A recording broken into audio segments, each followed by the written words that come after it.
Okay, we are going to call our meeting to order at 6:51 p.m.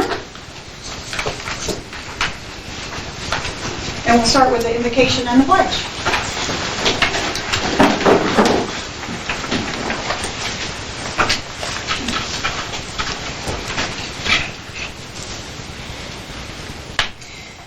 God, we trust in you with all our heart and lean not on our own understanding. We acknowledge you in all our ways and in all our meetings, so that you will direct our paths. Father, we do not rely on ourselves for effective results, for we are only human and often make mistakes. It is you who knows all things, so Father, have your divine way in this meeting. Amen. Amen.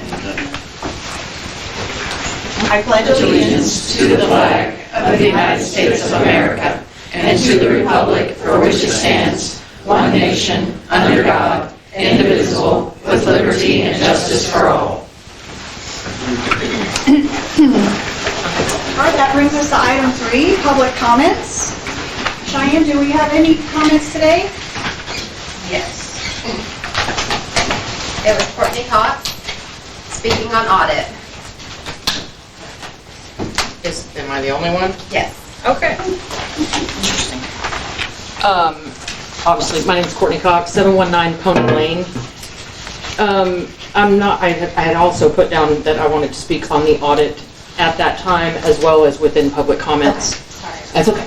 I haven't been to a meeting in a minute, but obviously I'm watching, the world is watching.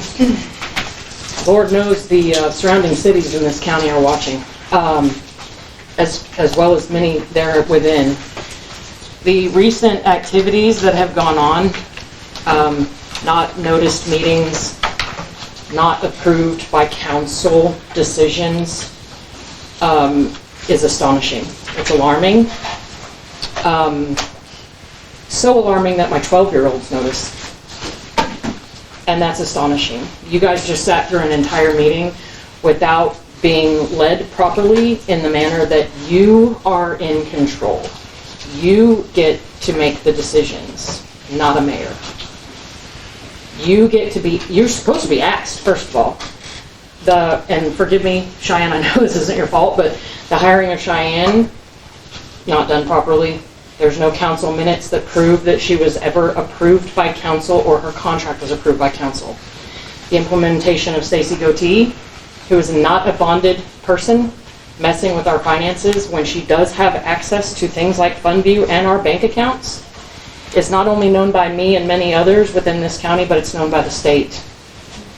It's known by the state, thanks to the indictments that are in place against the former employees.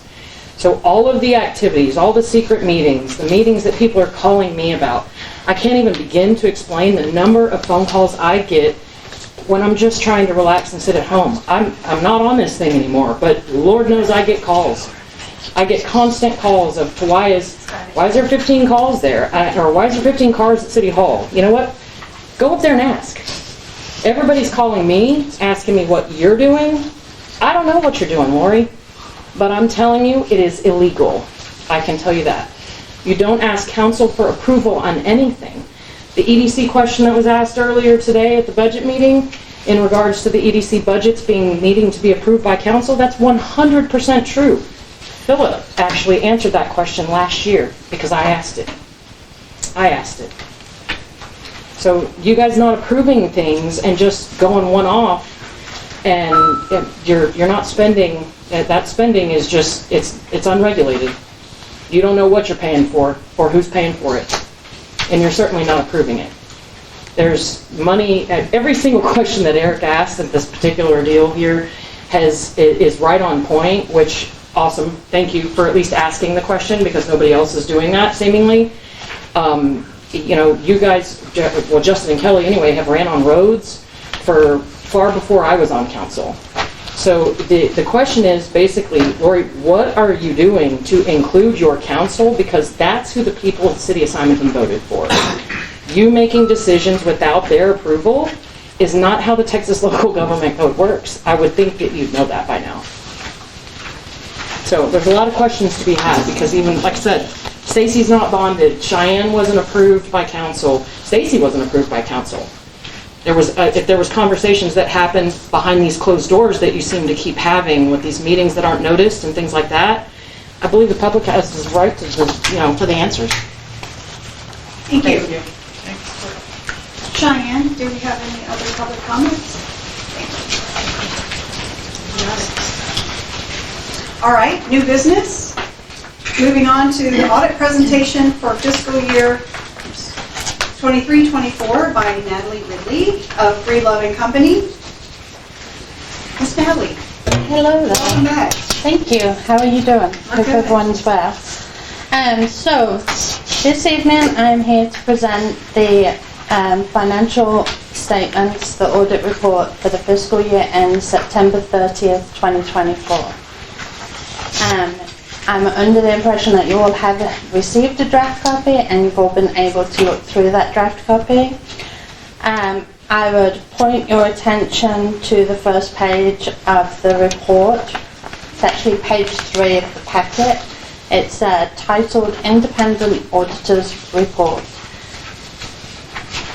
We have audited the accompanying financial statements of the governmental activities, the business type activities, and the aggregate remaining fund information for the city of Simonton, Texas, as of and for the year ended September 30th of 2024, and the related notes to the financial statements.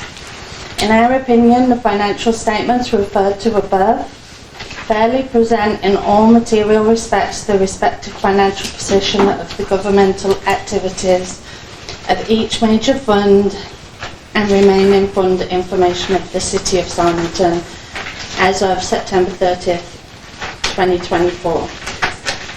So in essence, in our opinion, the financial statements contained within the report are materially correct, free from misstatement as presented for that year.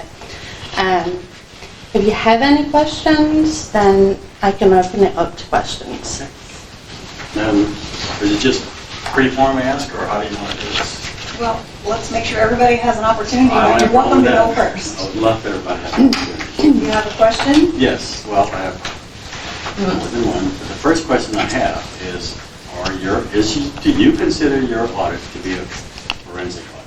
No, it is not a forensic audit. We do not state anywhere in this report that we have conducted a forensic audit.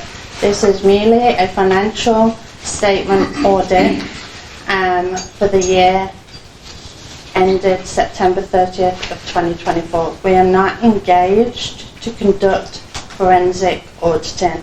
We are not forensic auditors, and we don't profess to be so.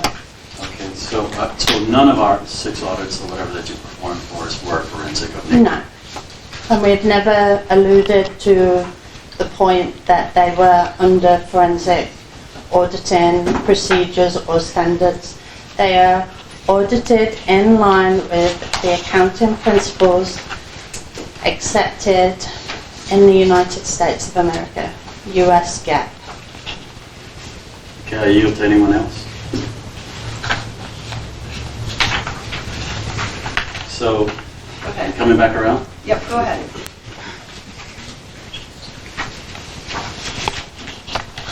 First of all, I appreciate the fact that you're here, number one, because You're welcome. you've been trying to get here for some time. There have been some scheduling conflicts, and there have been some delays in the completion of the audit, and so here we are.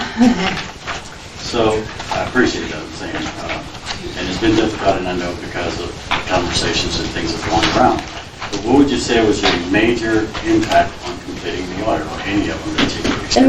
major problem, and I've said this in previous years, that the major delay or hurdle in completing the city's audit has been the fact that Fundview was never properly implemented, and that their procedures and policies for data entry and maintaining books and records was not always adequate.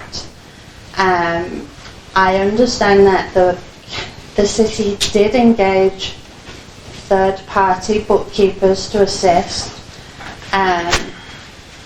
But it is a process, and hopefully that now that we've got this first year under, this first year with a complete utilisation of Fundview, that hopefully going forward that the city should be able to have their audits in a more timely fashion with the implementation of more experts that understand the software and the procedures and how it works. But you won't be doing them. Unfortunately, Breedlove has decided that we are not going to renew our contract with the city at this time. Okay. You spent a lot of money with that, but you'd like to keep going. Well, I mean, you have to, as is the concern of the city residents, and that has been pointed out this evening, we have done 6 years worth of audits for the city, and whilst it's been very trying, it can, it's an interesting process to go through. But you've got to have policies and procedures in place. One recommendation would be to, for the council to agree to a procurement policy that would include the contracts and service providers, whether that be a regular go out for audit proposals after every 3 years or 5 years, or, it's got to all be documented and policies have to be known. I would agree we do lack some policies and ordinances. We need to work on all that. I yield again. My main question would be with council, so. Okay, so back to me. Yes. You stated in the representation letter, there are comments there that I'd like to ask about. Okay. You already mentioned that Fundview was never properly audited.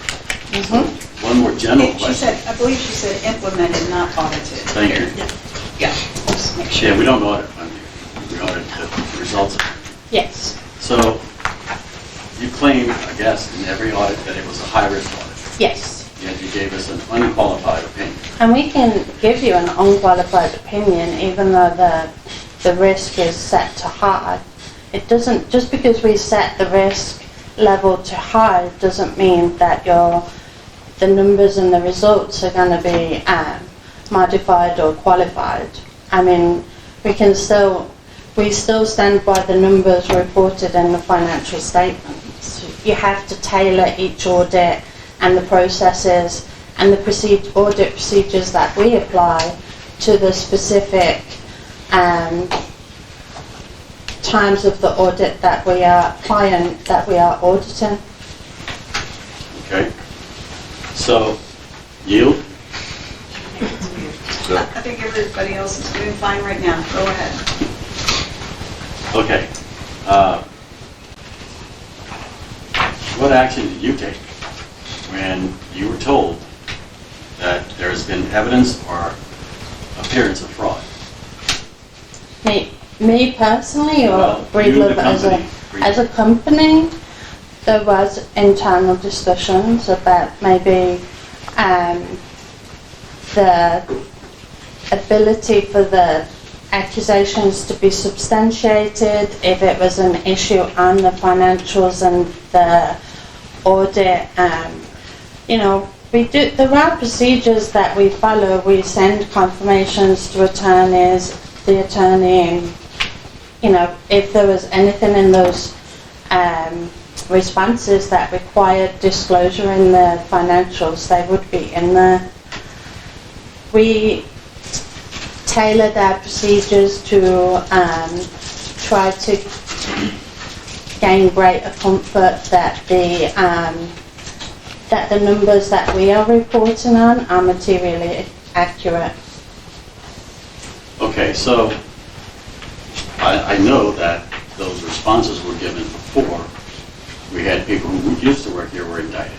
And so you're familiar with the fact that people got indicted afterwards.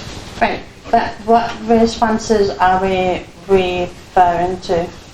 Well, you have one from Nanci Mohr. Right, You have one from Julie. okay. And the dates on them tell me that they happened before. Right, but the responses, Before they were known, really. the responses might not have come through until after the fact, and there have been several lengthy conversations with employees. Obviously, Miss Nancy that you referred to there, her employment was terminated, and so, you know, it's like we're doing our best with the information that we have available. We request information, we request access, we talk to the third-party bookkeeper, we talked to Julie, we had conversations with the mayor. I'm not sure at which point the procedures and the results in here, they're not meant to identify that we've conducted a forensic audit because we were not engaged to do so. So fraud could happen. What we are issuing an opinion on is that materially the numbers in there are correct. So there is a chance that there could be some small or immaterial errors. Okay, so you used the term terminated for Nancy. Was she terminated or did she resign? I don't know. I say that she could have terminated her employment, or you as the council could have terminated her employment. My understanding is that she may have terminated her employment with the city. Is that resignation?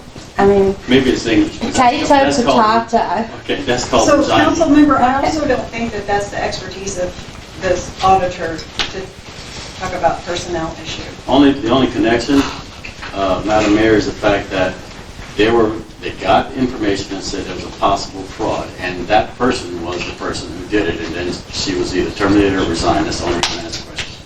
That's all. But I don't think that they would know the No, outcome of because a personnel I agree. issue. Yeah. I agree, because what she's saying is, her audit does not guarantee that there isn't fraud or a possibility of fraud, and she just said that. And what I am saying is that the numbers reported in the report, that they are materially sound. Okay.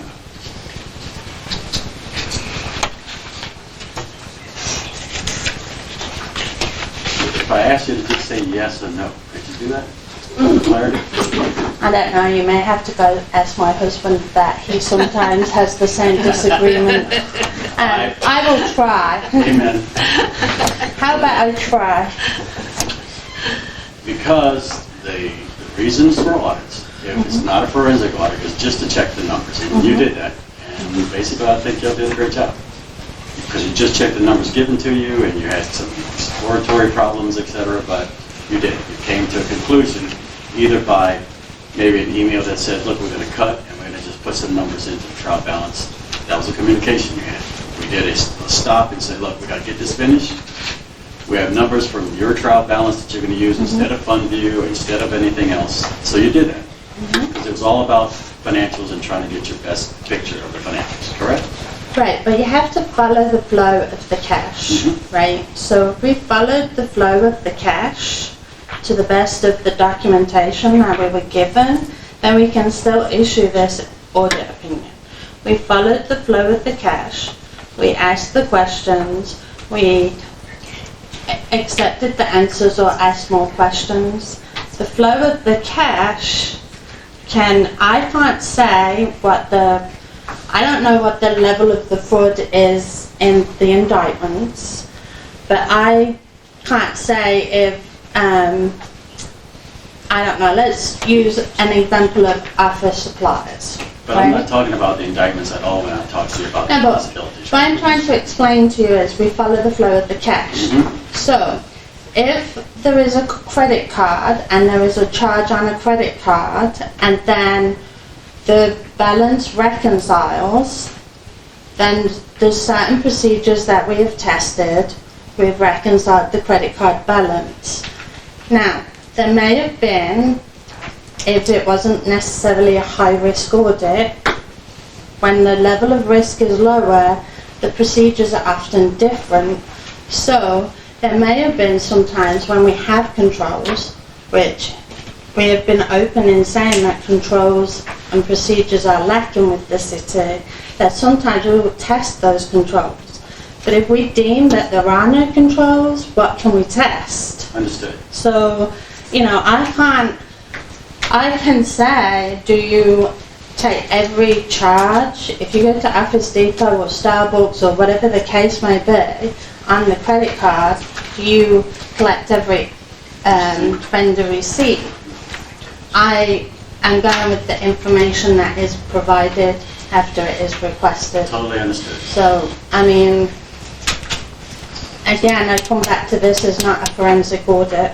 I understand. It's still financial, and that is a financial transaction. Yeah, and we right? followed, Okay. we did follow the flow of the cash. We can tell you what your assets are, we can tell you what your liabilities were. Remember, the balance sheet is a snapshot at a particular point in time, whereas your income and your statement of activities, that's a moving target. And so, at September 30th of 2024, we have reported that the city had, and I don't recall the number right off the top of my head, but we are saying on page 11 of this report that the city had in its general fund 2.7 million of assets and approximately 69,000 of liabilities. And those balances have been vouched to documentation provided by the city. So to kind of expand out, because not everybody here was on council last year when we talked about this, the testing procedures and the way that you get information. Yeah. It's not, you don't just get all of your information that I No. sent you an Excel file and this is what we have. No. Can you just give a little bit of an explanation So- about that? Because this year we did have Fundview in a more usable fashion, we still assessed the risk as being high. We still said there was work to be done on the controls and the procedures. But we do contact the banks, we do confirm the balances, we look at transactions that cleared after year end to see if they are right to be shown outstanding. If they've been outstanding too long, then why would that be? For an example, like a deposit, not going to be outstanding more than a few days. So if I've got deposits on that register and they're older than a week, we ask questions on that. Why is this deposit there? Is it duplicated? Does it need to be reversed? And that was where we were at this year with Fundview, because there was a lot of duplication because of the way it was originally set up. So hopefully moving forward with your third-party service provider, some of those issues will be corrected. So, Fundview is where we do put those receipts in, but if there's no receipt, it wouldn't be in Fundview. The It credit shouldn't be in Fundview, but if there's no receipts or transactions, then the transaction should not be been entered into Fundview At all? at all. If it's not a transaction, Okay, then help me with this. Went down to Walmart, bought some supplies or whatever, but I lost the receipt. So the charge comes in on the credit card. I have no receipt. You're saying it should not be entered into Fundview? it should be entered into Oh, it should be? Yeah. Thought I heard you say it should not. No, I'm saying, like, It would be documented as a lost receipt. Okay, as lost an receipt. exception basis. Okay. but in that scenario, you also are able to use the credit card statement. Right. Internally, you guys have to decide whether it's an allowable city expense, or if someone inadvertently pulled out their city card and needs to reimburse the city back. Was it a genuine mistake, or is there a level of fraud, right? And you had that information, you had bank statements, you had credit card. I had So all the credit She's had cards. all that stuff. Understood. That's what the auditors. Yeah, But there are some that had no receipts. Are there any? there are some that had no receipts. Okay. Correct, but And in Julie here, was kind enough to look for those receipts or provide explanations. Good. the previous year, it was done differently than this year. Right. So I can obviously see, because I actually did an analysis of all of your reports, which I'm going to hand off to the council just for information, and I can actually see that things did improve as we went along. And this last audit, this one we're about to say we approved. By the way, do you have the non-draft copy? Not with me, because I don't bring non-draft copies in case there are changes or suggestions that you want to make, but tomorrow morning a clean electronic copy will be in Laurie's inbox to be uploaded, provided that it's approved by council. Yeah, we need to approve two things, right? The audit and your bill. Yes, Okay. that would be nice. Yeah, would be. That would be nice.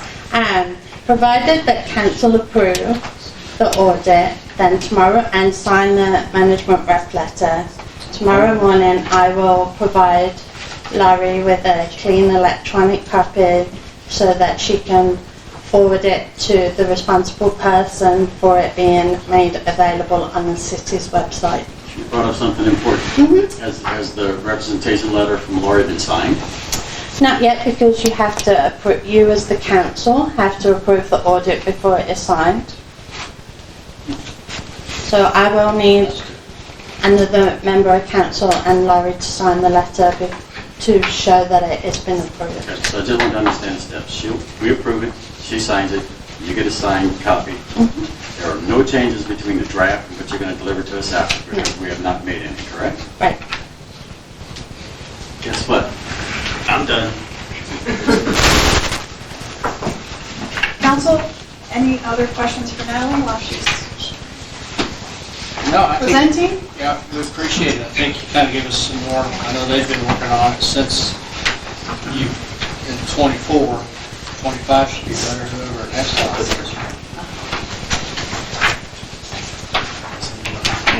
Thank you. We'll just take Mayor. some recommendations. Great, thank you. Can I give you? All right. Mayor Boudreaux, Cheyenne Easy, Courtney Cox wanted to speak on this agenda item as well. Thank you, Natalie. Sure appreciate it. Actually, Ms. Natalie, my question is kind of for you. I'll make it brief, but Okay. whoever posted the agenda, thank you for posting those resourceful data, because it did include your draft on your audits.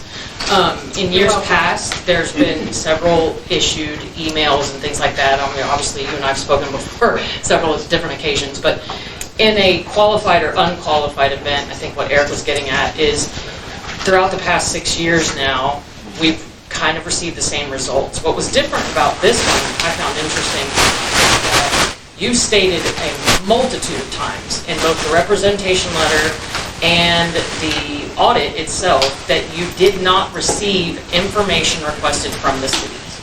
How do you complete an audit, qualified or unqualified, in the event that it should have been unqualified, or qualified, excuse me, not unqualified? That didn't occur based on the draft.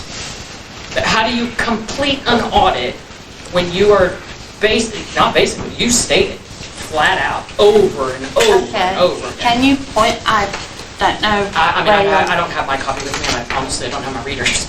But you pointed out, not in this letter, but in all of the draft audits, you state over and over again, you didn't receive information. I went back through all 6 years. I went back through all 6 years, and honest to God, kind of got a great idea from another resident and ran it through some AI information, and it pointed that out to me, that we had the same issues every time. No asset list, no anything. I've not faltered on those findings No. or recommendations. I say it all the time. Right, but that would make it a qualified audit. Well, you have to look at the facts and the circumstances. The assets issue, for an example that you brought up, the age of the assets, there may not be a detailed fixed asset register, and we went with the previous audit report back in 2018, and that auditor was not responsive, did not respond to any requests, so we went with the numbers. We have to start somewhere. Sure. Right. Those assets at that time were fully depreciated. So there had been many communications with the employees at that time about what made up the 289,000 that was on the previous report, and it was broken down. And we had to, even though we didn't have a detailed register, there was a policy that was provided from that report about the capitalisation, what is the dollar amount, what are the age or the terms of life. And it was determined that we can complete the audit because there was no material impact in that area, for an example. So if they don't give you the information, it doesn't exist. Thank But you. it's not that it doesn't exist, but we've still got to come to a conclusion, and our conclusion was, back in 2018, the previous auditor had concluded that the assets were fully depreciated, and we accepted their audit report as a starting point. Sure. So I was speaking on this one, though. Thank you. on this one, On We've this reached our particular time, one. so thank you for there that. are capital assets on this one, and we were given the additions, but they were not, the assets were not placed in service because the assets were related to the renovations of the of City Hall, and we reviewed transactions and dollar amounts and looked for invoices. If they weren't in Fundview, we asked Julie if there were any items that should be capitalised. And we do have an addition for construction in progress this year, and I would expect that would be transferred to being in service in the subsequent 24-25 year audit report and depreciated at that point in time. So you've Thank completed you, an Mel. audit that's just based on what information you received. So Courtney, your time has expired. It's I still not appreciate- limited to 3 minutes. Go ahead and answer if you like to, Natalie, but then we're going to move on. We completed the audit based on the information that we were provided, the inquiries we were allowed to make and document, and the audit evidence that we saw. I guess you could argue that an audit does come down to an opinion at the end of the day. That's the purpose of it, correct? Yeah, so we issued based on our opinion that we feel that the numbers in this report are materially correct. Thank you. Council, do we have a motion on item 4A, the audits for fiscal year 23-24? I'll make the motion. I'll second the emotion. Any further discussion? All in favor? Aye. Aye. Any opposed? Nay.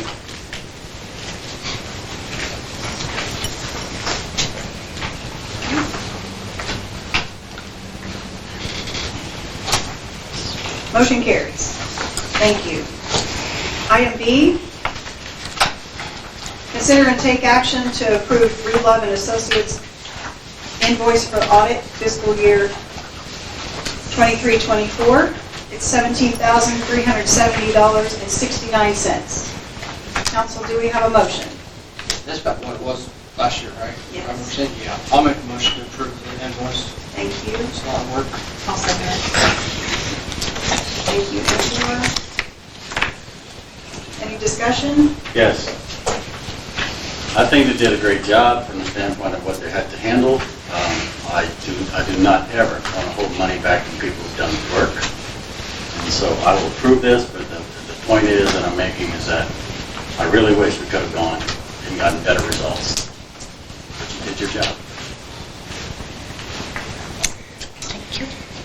All in favor? Aye. Aye. Any opposed? Motion passes.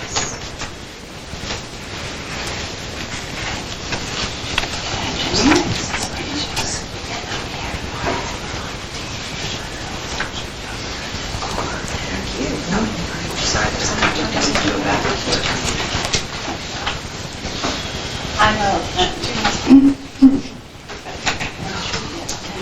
Tomorrow, and then we'll look for the budgets and then I will make sure that we have the adjustments that we language so that I'm understanding.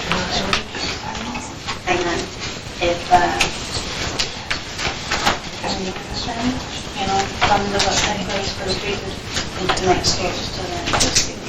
Okay, thank you so much. Thanks. Jill, thank you for coming.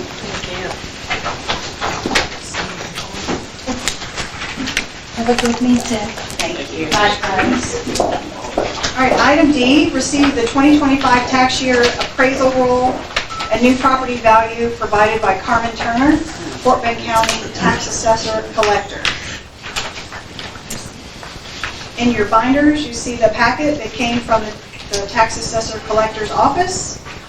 The taxable value of new property for the 2025 tax year appraisal roll is $471,876. Appraised value of all property is $184,148. Million. Did we Am I skip reading C? it? Yeah, you're 100. Did we skip C? C on the agenda?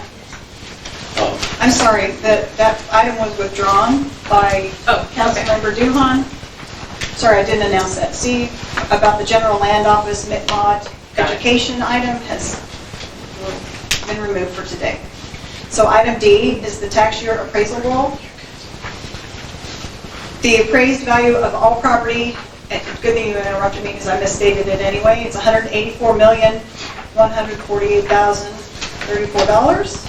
And the taxable value of all property is $125,740,045.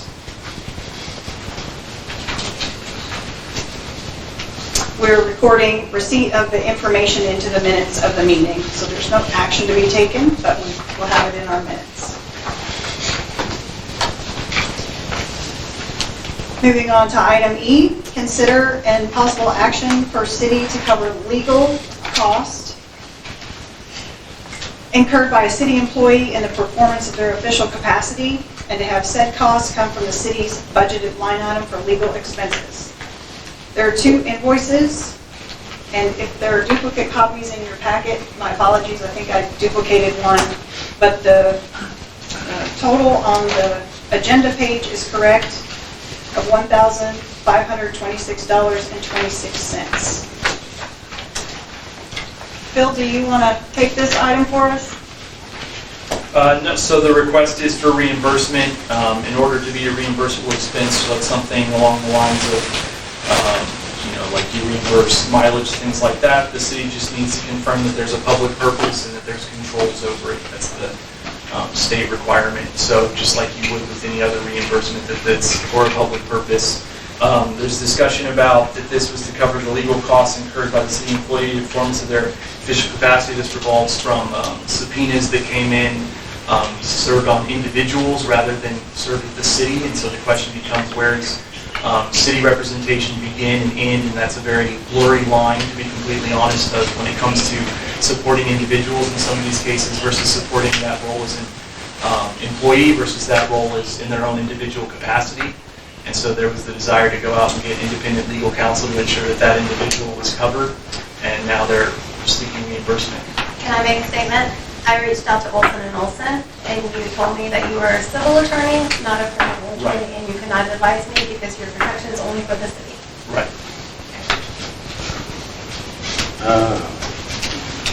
So, Are we allowed to ask questions? right. Okay. Go ahead, you. Angela? I just want to make sure that I'm asking my questions that I'm allowed to ask. So you were subpoenaed individually, not... Okay, I was subpoenaed individually by the defense counsel for Jennifer Ward and also by Fort Bend County District Attorney. And what was the reason for your subpoena? I'm not going to disclose that unless it's necessary. It's not necessary for me to disclose my subpoena, but let me read you the letter that I wrote to the mayor and to Phil regarding why I requested legal counsel for my defense. I'm going to break it down. My position with the city is very uncomfortable, and as I discussed in the past, I've been personally threatened by Jennifer Ward on November 1st, 2024, and discussed with you, Mayor Boudreaux, and Nanci Mohr on November 14th, 2024. And I can no longer take direction from the city as the subpoenas were served to me personally and need to be addressed with legal for my protection. This is not the only occurrence where I have been uncomfortable with situations at the office. Again, the meeting on November 14th has not been addressed. So can you just clarify the meeting on November 14th Yes. about, I don't see how the subpoena is tied to that date. I've been Can you personally remind me? threatened by Jennifer Ward when she accused me in the office when she stormed in here on November 1st and accused me and threw documents all over the place that I had personally lost all of her credit card receipts. When Okay, we well, were... I'm not trying the Okay, case, no, but that's you fine. mentioned the subpoena on the That's fine. same day, that's not, Okay, we I didn't have a was pers- subpoena at I that was- time, right? We did not have a subpoena, but there's a series of events that have led to seeking legal counsel. I will address one more. I have plenty of these if y'all need. This came from Laurie Boudreaux. Sharing information about legal information or information requests is legally punishable offense. This was sent to me on November 13th at 11:27 a.m. Again, I have been threatened in this office and I have been accused. When I received subpoenas from defense counsel and from Fort Bend County, I reached out to Phil. Phil said, I'm a civil attorney, I'm not a criminal attorney. You know, I can't help you with this. Correct, Phil? I reached out to you? Okay. Yes. So at that point... That wasn't verbatim what I said, but Well, yes. So at that point, I seek legal counsel in response to the subpoenas for, So in November of '24, you seek legal counsel. I seek legal counsel when I got subpoenaed, individually, not from the city. There's been a series of events of why I seek legal counsel. And I'm just going to ask, and you don't have to. 2 questions? Oh, my bad. Go ahead, Next Angela. question. Go Okay, ahead. sorry. If it was so bad, why did you continue to work here? I've addressed it with Laurie I'm Boudreaux. just curious if it was that bad for her. Like, I feel sympathy for you. Like, I don't. I will never let knew you were know. threatened I wanted with to it. see. I want to see this out. Okay. I have been personally threatened. I have been personally accused, and I have money documentations. So I have brought this to Laurie Boudreaux's attention. I have also brought this to Nanci Mohr's attention. Until this day, nothing has taken place. I have also sent this email on July 16th, and it is also addressed to Phil with that statement in there. And again, it has not been addressed properly. Okay, so Julie, you said it was the defense attorney who subpoenaed you. Defense meaning attorney for Jennifer for Ward Jennifer Ward, And the county. and the county. Received. There's 2 subpoenas. either side, so both sides of the case have subpoenaed you. Correct. Okay. Well, that kind of makes sense now. I thought maybe it was just a one-sided thing probing. Okay.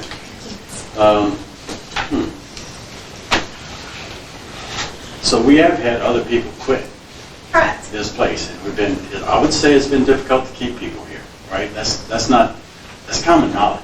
We've had people go for here, it's been difficult to replace them. Thank God that I think it's been better, we have at least a city secretary.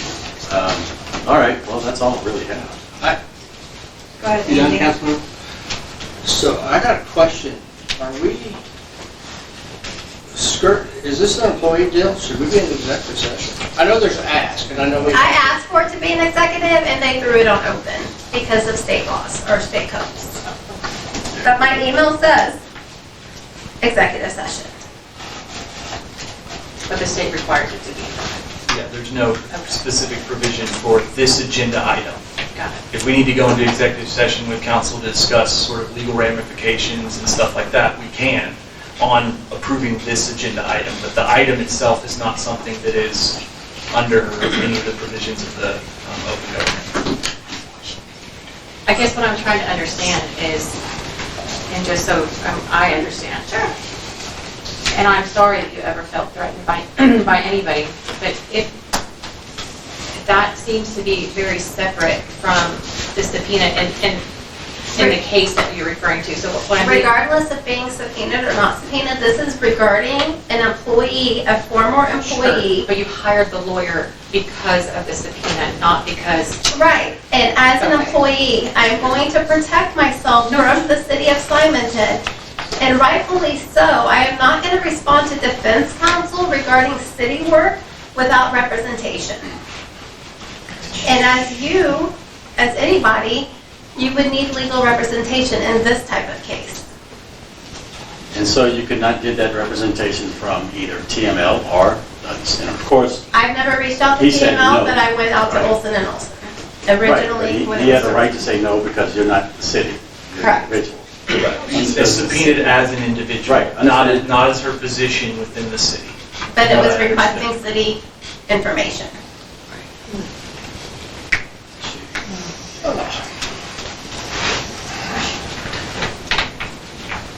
Which is why it's presented before the council now as a reimbursable, potentially a reimbursable expense, because there were city matters involved even though it was on an individual. Should it have been brought to the city prior to hiring, for us to approve that, or is it? And I was served with a court date, a very limited court date to go into court and to appear with this information. I will not go to court and appear on any case without an attorney.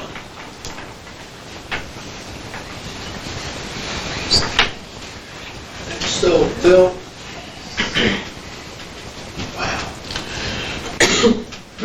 So I'm trying to look at all the sides here. So if, say, the council approved, I'm not saying we are or aren't, I'm just saying if we approved it, if another person that used to be a council member or worked for the city takes counsel, outside counsel, because they're no longer with the city or whatever, well, Julie is with the city, so this is a little convoluted in my opinion, but does that put us on the hook for somebody else going and then getting outside counsel and saying, hey, we want the city to pay for it? Not necessarily. Not because setting as you- precedents. Right, no, as you mentioned, it would be current employees, it would also depend on what the action is. Again, we're talking about an individually named subpoena, not as her position, even though it asked for items within the city. So it became this blurry, really blurry line that was difficult to work through. And so the intent was to get representation specific to protect her, not specific to protect, if you will, the city, right? Because the information she may or may not possess as her role would come through normal subpoenas anyways to the city. But these were, I presume, again, I haven't seen the subpoena, but so I presume they were items that were She specific. hasn't given you the subpoena? No. I have actually asked for my attorney bills to remain with counsel, and they went to the public. Can you repeat that, I'm sorry? I have actually asked for my attorney bills to remain with counsel only. Of course, they are subject to information requests, but they were displayed to the public. By the state code, though, right? They do not have to be placed in supporting documents. Speak to that? To the Can you fact speak to that the it's made public. accusation? Oh, I mean, the items were placed in the agenda packets. No, she's saying she requested that the bills weren't placed, Were not to be or placed, not to be placed. only to counsel, but they were displayed in the agenda package. Yeah, they were placed in the agenda packet. I know, but was it placed in here by state code, or just because? No, there's no state code for it to be in or out. The only thing required by the state is the agenda itself, not packets. All the information provided is under the Texas Public Information Act, so would be readily available per request. Okay, so So is there really a line to be drawn? I mean, I think Julie is making the line that you advised me that this had to be an open session The agenda item, and the yes. agenda item. We didn't ask if it should be removed from supporting documents, because my understanding was it's public, it needs to be part of the documents. And Julie is saying that there's a difference between making it so that someone has to go and ask for it in a public information request later versus putting it on with the other supporting documents. Right. I mean, there's no legal difference in the sense of if it's a publicly available information, could be requested through the public, but that doesn't mean things have to be put anywhere else, right? Again, the only requirement under the posting is that the agenda items or the subjects of the agenda are what's posted for the public. And then the other documents that are made available to council can be requested or given or made available just depending on the situation. Obviously, if there's confidential information, depending on that confidence, it needs to be kept confidential just with, other balances and, we wouldn't don't give out, accounting codes and stuff like that, right? Or passwords, or whatever. That would is be- exactly what happened, sir. Yeah. That is exactly what happened. She lost all You're out of order. attorney-client privilege. This is not, this is not for you to say. So would You're not- these documents be in a packet for requests from public information requests? These would have been part of the receipts. Once presented to council, yes, they would be available for public information. But There's no information should have attorney- been redacted. There's no attorney, depending on the information, some things might need to be redacted. I haven't reviewed it for that. But based on but there's no attorney-client privilege with bills. Just like when I bill y'all, those are publicly available documents. There's no attorney-client privilege. And is this it? I mean, I'm assuming that there's going to be more going forward. Absolutely, we're on mute unless, this is for today, we are on mute, and I understand that I need to go to Olson and Olson first before I seek additional legal counsel. And wait, I guess we have a better understanding, Phil, is that the correct words? But we had discussion about subpoenas and so forth. For today, this is the amounts, and there is no further billing that I'm aware of. So, Phil, a crossover type question, just to try to understand what the implications are for the council. So we know the mayor got a subpoena. You would represent her? As her in her individual When she gets a capacity. subpoena, it's a personal subpoena. No, because they also received a subpoena for city records. Okay, And in that so- case, I did advise. So she got, Well, she got a subpoena from city. I did not see that subpoena. You shut me down.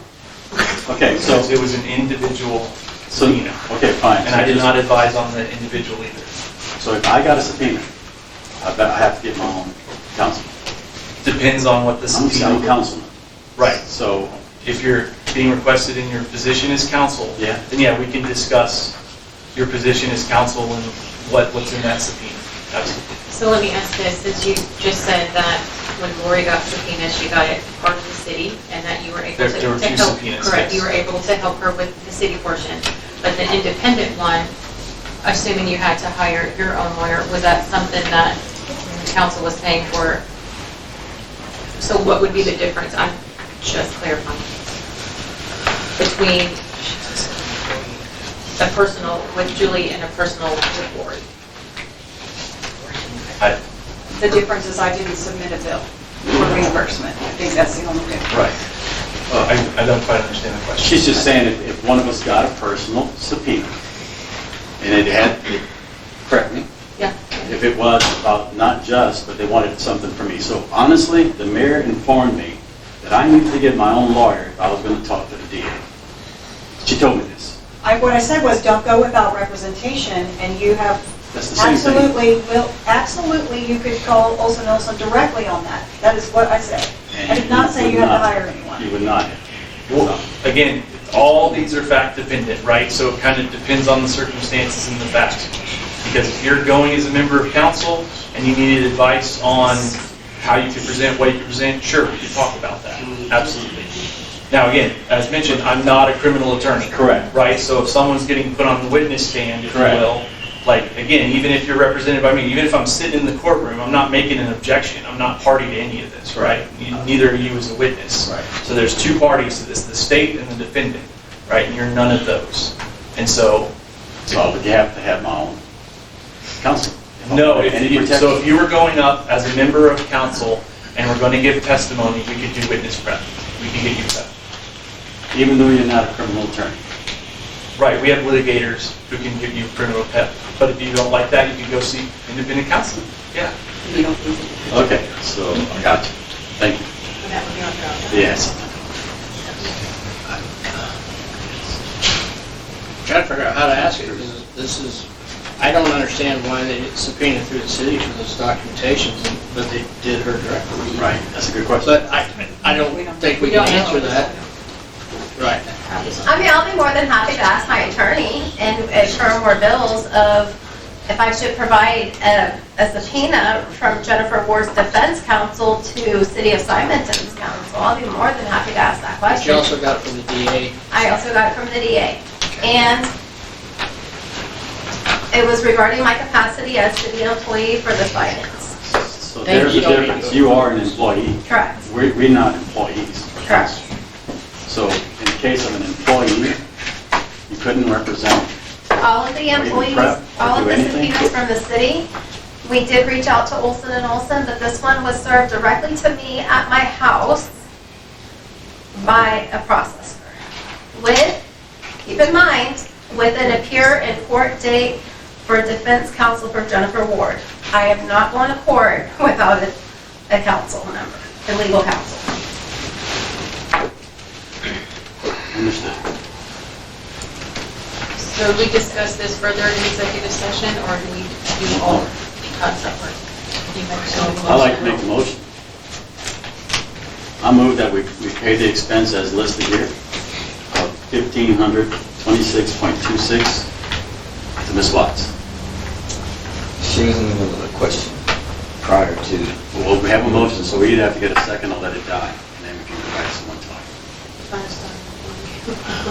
I'm just changed. I'll come back to you in a minute, Angela. I know you got cut off. Do we have a second?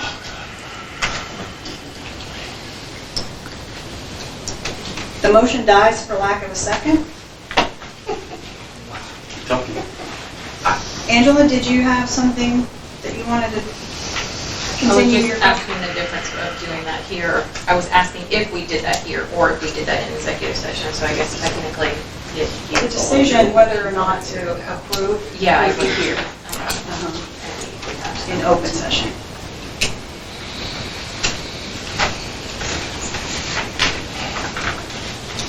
I guess we're back in comments or discussion. Go ahead. Discussion. Well, if we did approve it, it needs to be, in my opinion, I guess, one and done. If it continues, I mean, I just don't like the future you're in a bad spot. Or, I mean, got put in a bad spot. It is. And that, but I'm just worried about future liability to the city taxpayers. I was told that this is a one and done, and any future bills that are incurred will have to be approved expenses before I seek legal counsel. Bye. Well, he doesn't No, do expenses. that I would have to bring it to, Bring it to- yes. Yeah. But that was a conversation and discussion. I figured that's what. So I've already been forewarned that this is the amount. Do you mind, who says this is, who is the forewarning? What do you mean? We had discussion, Legal. and I believe, I did not bring my documented notes, but I believe Phil said we have to set an expectation, I don't know what your words were, Phil, you're gonna have to help me out, that this is the amount, and anything going forward would have to be kind of more like pre-approved, I don't remember his exact verbiage. Yeah, because of how fast this happened and the timing of it, typically what I would say is this would need to come before council for pre-approval, right? That way you put the safeguards in place and things like that. No more than X amount, or, no, wait, this is something that Phil can, those sort of things. But because this was, I think I got called on the day I was leaving for vacation anyway, type of thing, right? So full disclosure, right? Like I was 7:45 in the morning and I'm walking out the door. So things like that. So, yeah, we discussed like stop anything new, don't incur anything new, and then that way we can do an analysis if anything else comes up, then whether or not that needs to go before council beforehand, and things like that. So that was the discussion that we had. No, don't spend anything else.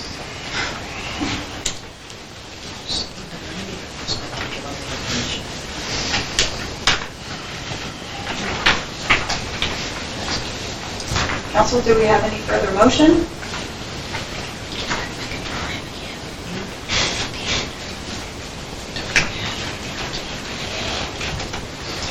I'd make a motion, pay this $1,526.26. Any further action will definitely have to come back to the council, because she was a city employee at the time and had to get outside counsel. And how the subpoenas were done, I think is kind of odd. but that I'm not a legal attorney by any chance. I think our employee was put in between a rock and a hard place. Any personnel issues need to be brought in a personnel matter, but just this here. So I guess I'm just saying, I recommend approved payment one time. And any future ones have to be approved by us, or it just doesn't happen. I second.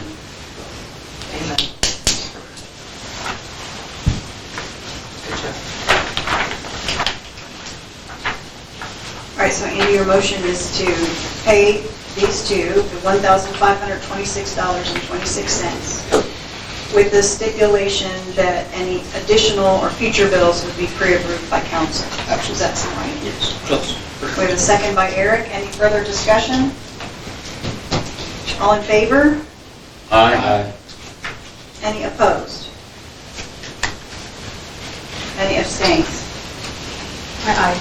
Okay, Thank you, council. thank you, that's unanimous. All right.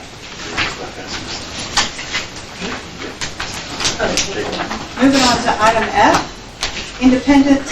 received independent contractor agreement with Stacy Goatee. Madam, The I won't call a point. agreement. I won't call a point of order.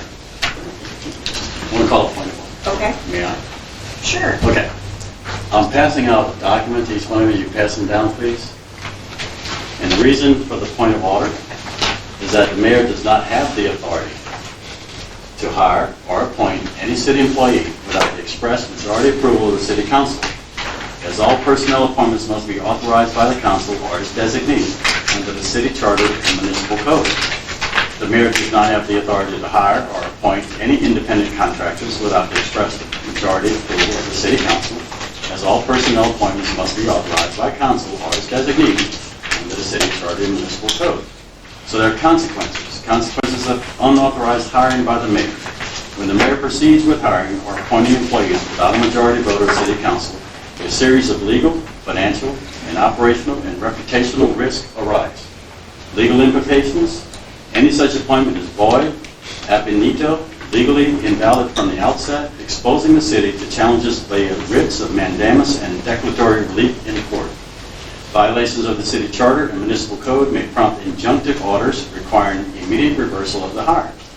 Individuals hired in this manner lack lawful status as city employees until the council ratifies the appointment, raising questions about entitlement to benefits and due process. There are financial and budgetary risks. Salaries and benefits paid to unapproved hires constitute unauthorized expenditures, potentially breaching appropriation ordinances. The finance director may be compelled to halt payroll for the position, leading to back pay claims and clawback actions. Auditors will flag these transactions as material non-compliance with budgeting and internal control requirements, generating formal audit findings and possibly a qualified opinion. Operational and administrative disruption. Human resources cannot properly onboard, train, and insure individuals whose employment lacks council sanction, interrupting workflow and service delivery. Existing staff may face confusion over chain of command and reporting lines, eroding morale and productivity. Terminating or retroactively approving such hires creates additional administrative burden and legal exposure.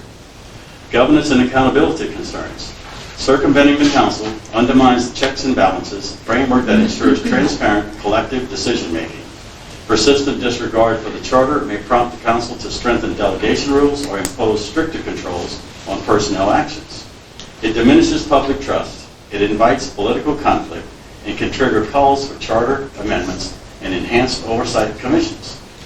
Recommended mitigation steps is to immediately rescind any appointments made without council approval and notify the affected individuals in writing. Thank you. Phil, do you want to address on that one, please? Yeah, I'll walk through a couple pieces of that. So I concur. So with some of that. So Chapter 22 is what really of the local government code is what really defines the roles of mayor and of council. Generally speaking, the public officers, those things like city administrator, city secretary, tax assessor, et cetera, that are specifically listed in 22 are expressly supposed to be appointed by council. There's a gray area for independent contractors, other potential employees. That gray area is usually codified in the city's code of ordinances. You mentioned charter. There's nothing in the ordinances that speaks to hiring of any other employees either way. And so based on that information, I absolutely recommend, if the council desires to set up a procurement policy, which was mentioned in the Breedlove exhibit, or a hiring policy, if every single person hired by the employee, no matter their no matter their status, needs to be approved by council, or if there's a threshold or something like that, then we need to develop that to remove this gray area. So, Phil, you do know, I mean, you're basically saying, let it go, until we establish some ordinances or rules, but we have none. And because we have none, we have the authority, by default. We have total authority. So you read 22-042, right? And it says, the mayor is considered the chief executive officer of the city and is responsible for ensuring laws and ordinances are properly carried out, inspecting the conduct and subordinate municipal officers, recommending measures to improve city operations. However, the mayor's powers are not unilateral. The city council retains legislative authority and may prescribe or limit the mayor's duties by ordinance, approve or reject appointments and personnel decisions, right? Personnel interviews, again, personnel interviews, state law does not explicitly prohibit the mayor from conducting interviews. But unless the council has delegated hiring authority or adopted policies allowing the mayor to act independently, interviews for city personnel should be coordinated with council oversight. In many Type A cities, hiring decisions require council approval, especially for department heads and or budgeted positions. Now, the mayor hired this person as an independent contractor. So, if you go to the handout on independent contractors, in a Type A law city, the city council must approve any contract for professional or consulting services, financial duties included, unless the council has formally delegated that contracting authority to the mayor or another official by ordinance or resolution. So we retain it. Statutory framework, city council's plenary authority. Subchapter 22, section 2211 vests the council with the exclusive powers to create offices, define duties, fill positions, including contractors, performing officer-like functions. Any delegation of that power to the mayor must be made explicitly by ordinance or council resolution. Professional services procurement. Government Code Chapter 2254 governs selection procedures for professionals or consulting services. Even though the professional services are exempt from low-dollar competitive bidding, the contract itself must be approved by the governing body. So practical next steps: review existing delegations, examine who, like you said, examine whose city personnel and procurement ordinances to confirm, draft the delegation ordinance if needed, specify scope, financial duties, budget limits, reporting requirements, follow Chapter 2254 procedures, issue a request for qualification for a request for proposal. If you need to, select based on qualifications and negotiate fees. Bring the proposed contract to council for approval. So the other problem with the independent contractor is the person who was hired is not an independent contractor by law, because the key factor determining whether work is an independent contractor is the degree of control the hiring party, in this case the city, has over the work. An independent contractor is generally free from the employer's control and direction on how the work is performed. Texas Workforce Commission uses a 20-factor test to assess that relationship, which includes factors such as whether the worker receives instructions on how to perform the work, is trained by the employer, integrates their services into the business, or is required to work set hours. If the city does not exercise significant control over the details of how financial duties are performed, this supports it being an independent contractor. For example, financial contractor might be hired to prepare tax returns, manage a specific project's budget, conduct an audit. They would typically provide their own tools, provide their own equipment, have significant financial investment in their business, and be paid a flat fee or by the job on a regular salary. They may also work for multiple clients and are not subject to the city's employee benefits or non-competition rules. Abby Ferguson is a sample of that person. She has her own business, she's contracted with us, and she contracts with other people. It's crucial that the city correctly classifies the worker, as misclassifying an employee as an independent contractor can lead to penalties, back taxes, interest charges. The city bears a responsibility for ensuring a correct classification and the mere use of a contract or worker's designation as a contractor does not override the actual nature of the working relationships. If the city has the right to control the details of financial work, even if it does not exercise that right, the worker is still considered an employee. I can go on. I think we got the gist. Thank you. So is your main point the fact that the council didn't vote on this, Eric? Or is your main, we can boil it down to one point. What is your main complaint? You do not have authority to have hired her. So, the same way that Julie Watts was hired, similar, obviously, because we're short a person, but our city administrator managed the office, managed the personnel, she hired Julie, council did not do that. That's handled in that method. I did something very similar. I guess my title's not city administrator, so maybe that's the issue, but I consulted with Phil prior to doing this. Phil wrote the agreement that you see right here, and frankly, the benefit to the city is outstanding. Let's figure out if there's something that procedural or what the issue is. I hear you. So if you don't mind, hang on just one second. Okay. Feel like you look like you have something, Oh, no, a response to the, well, no, I mean, I don't need to, I mean, I can answer any questions anyone has. Yeah. I mean, it wasn't the direct quote of section 22.011, but we'll give Chad a break today. Eric. Chad? You calling me Chad? No, Chat. Chad. You think this came from ChatGPT? I don't know. Okay. So I got two things for Eric. Okay. Next time, can you please give us a heads up and give this to us so I can read it instead of right here in front of council or in front of everybody? I can't absorb all this and then try to make a decision. Number two, you've been trying, like, let's get things done, let's get things done. She brought her in to help on a weekend and they got a lot of stuff done. So what do you want? And now he comes back with agreement like you asked. So here we are. So what do we have as far as a report of what she got done? Well, you cut me off. We didn't get to talk about that yet. You have time. But anyway, Madam Mayor, it is not about the past. It is not about this council's abdication of its original duties to have exactly what I said is our responsibility. It's not about you. It's about the Right, process. it's absolutely not about me. Okay, and so don't take it personal. It's about the process, and that we are the council. We have these rights and we have these responsibilities, and we have not and should not abdicate them, right? And if we needed to do resolutions, ordinances, whatever, to give her full power to do anything, we need to do that. But right now, today, we, the council, must rescind this. So did she have, Until future time, and maybe it's done properly. did Laurie have the authority to hire her without consulting us? So, yes, and let me explain. The officer positions are appointed by council under Chapter 22. Those positions, sub-positions, can then be appointed by individuals, like the city secretary can appoint or hire an assistant city secretary per the code. So, right? Yes. So did the city So the secretary? answer is yes. Well, no, my point is, if there's no city administrator, the city administrator can also hire an assistant city administrator. Okay. So, who's the acting city administrator when there's no city administrator? It falls to the CEO of the city, because there's no other procedure in place.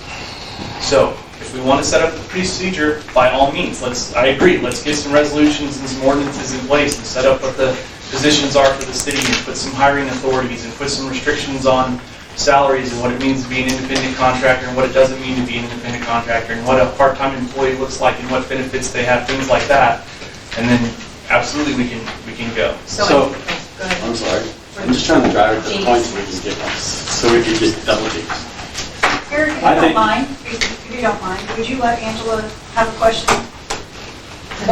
I was just, it's probably the same, now I forgot it. I'm just like. Sorry, Angela. Until we get those ordinance, everything that you mentioned done, because we don't have them in place. And But because we currently don't, it's something that we need to look into doing, but because we currently don't, her being hired was allowed and legal for her to do. Yeah, if it was budgeted. If there was a budget item for it. There's no budget item. Where did you find it? I didn't look at your budget. Okay, so you gave us advice, right, as our city council attorney. And I'm saying to you, you've read all these, you have access to all these rules and regulations, et cetera, and the only way I can read it is that the city council has either abdicated its responsibility and needed to stop it and stop it now, no matter what we've done in the past. This is a new city council. There's 3 new people on this city council.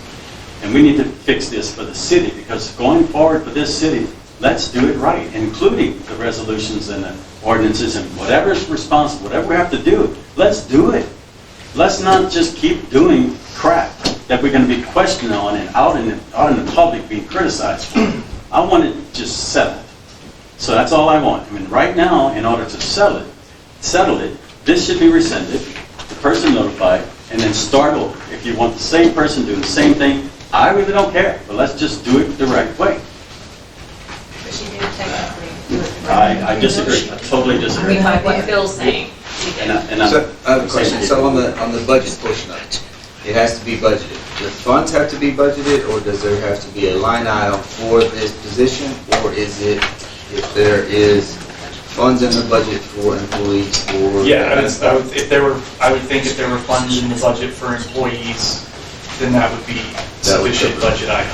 Yeah, because it doesn't have to be explicit to individual employees unless that's how you design the budget. And at this time, it's not done that way, so. So she's. I certainly didn't design it that way, Justin. No, it's not. Nobody.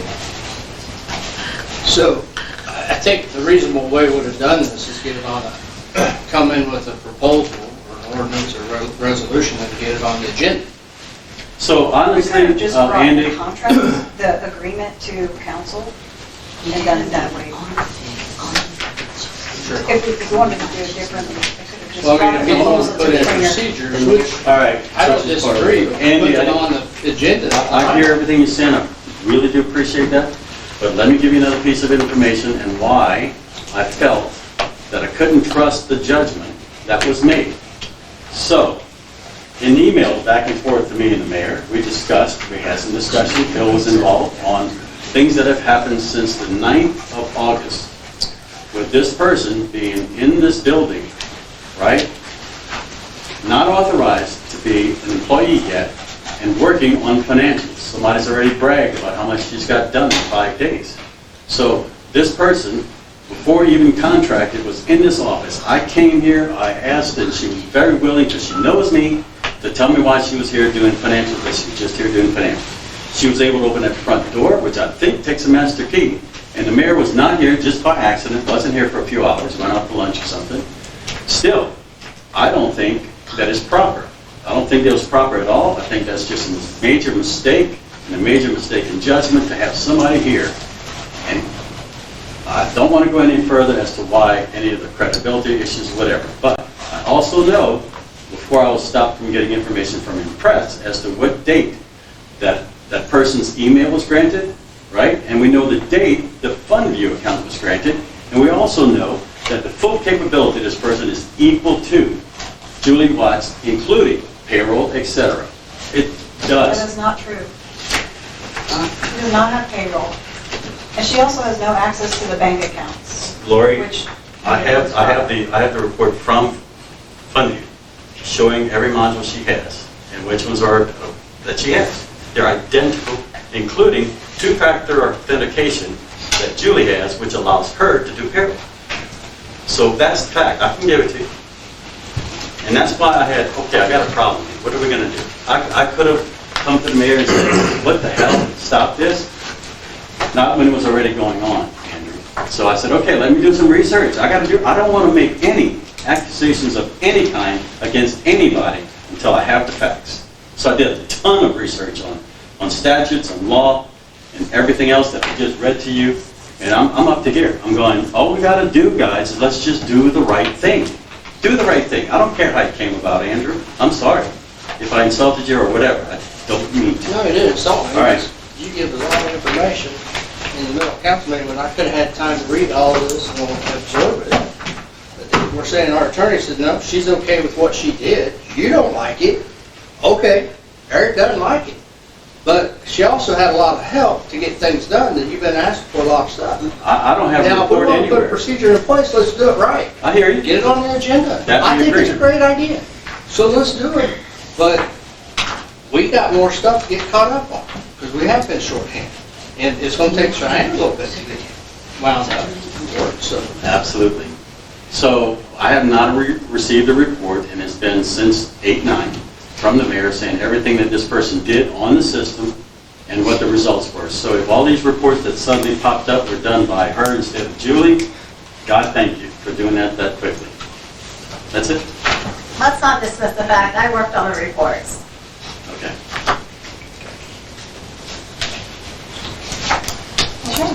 Thank you for sharing. She's not bonded. So what with this help?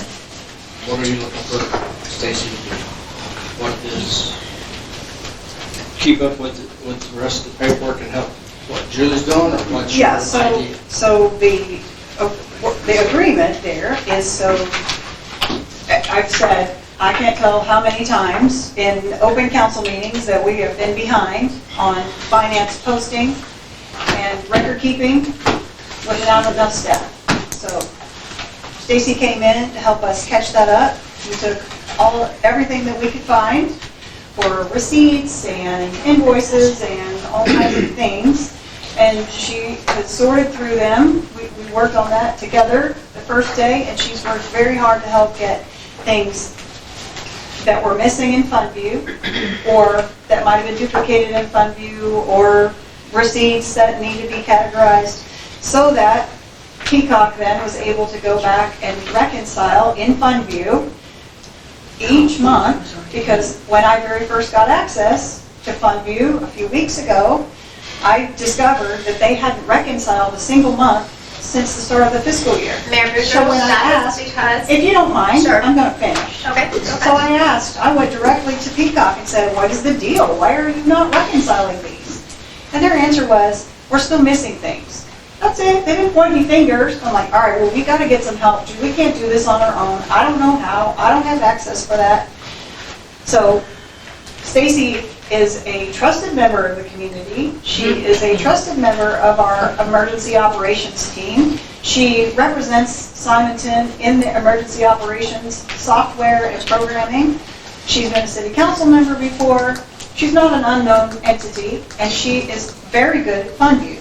She'd been previously discussed her ability with the folks at Fundview and with the people at Peacock. So they worked with her before, and they said she's excellent. Great, what a wonderful fit to help us get caught up. So yes, so now we've seen that every month from September until June has been reconciled in the last, I don't know what it is, 10 days, 2 weeks by Peacock, because the things that they needed from us, Julie can continue to pay the bills and keep things going. Stacy has been able to help us catch up on some of those things so that then Peacock could go back behind and close those months as they should. They should be doing it by the month, but we haven't had enough staff here, and so pulling in as somebody who has the knowledge of the software was really critical. I would like to make a note. Peacock never addressed to me as I communicated to them. October through April was ready to be reconciled, and I have spent many, many months working with Natalie, the auditor, with Breedlove. Not once did Peacock reach out and say, we cannot close out the books from October to April after I communicated with Nicola that they were complete. It was not a conversation even in place until Natalie discovered that Peacock was not currently reconciled. Well, whether it was Natalie or me, the discovery was made that nothing was reconciled. And I didn't make any criticisms of you, Julie. I said the same thing I've said for 2 years. We don't have enough staff. You were kind enough to stay and learn payroll and learn all kinds of other elements that you weren't trained on before because you were willing. And that's been much appreciated. but we can't catch up, and we haven't been able to catch up, and we need to get that done, especially we're at the end of the fiscal year, and it's time to budget for the next year. Everybody should get really good, solid numbers, and let's get these things closed and not dragging on.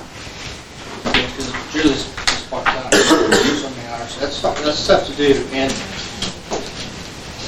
she didn't throw you under the bus at all when I had conversations with her, Julie, about Peacock. It sounds like Peacock needs to step up and do a little better job of communicating.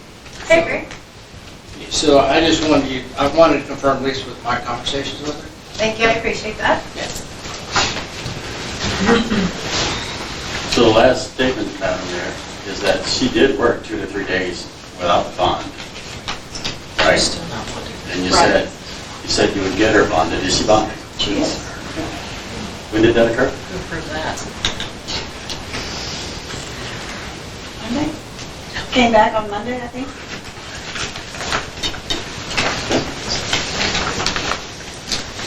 I just don't want to end up in court, that's all. I think that you're going to find that you're resolving a problem, not creating one That's in this case. exactly what we So, should be doing. That's right. I'm on board with you. Now, on this agreement, there is a 7-day out. I do our agreements so either party can get out pretty easy, so that can be short-term once we get caught up and more staff. I like the idea of getting all of our reports in and wrapping up the year and doing a budget. You and Julie, yes, now we got Cheyenne, but I like the idea of let's get caught up, because Stacy has been up in the city for years in the past, but having an easy out gets us an easy out. I did that, I told Lori when she asked me that I have a full-time day job. Okay, I put in 45 hours a week at my day job. I come here after hours, and I'm doing that because I know it needs to be done, but I told Lori there's not going to be a permanent thing. We need to just get caught up and get things on track and get things in place, and then, hopefully we can hire a city administrator, but it can't keep getting pushed down the road. Oh, we'll get it. It has to be done before this fiscal year comes. Please understand, none of this is personal towards you.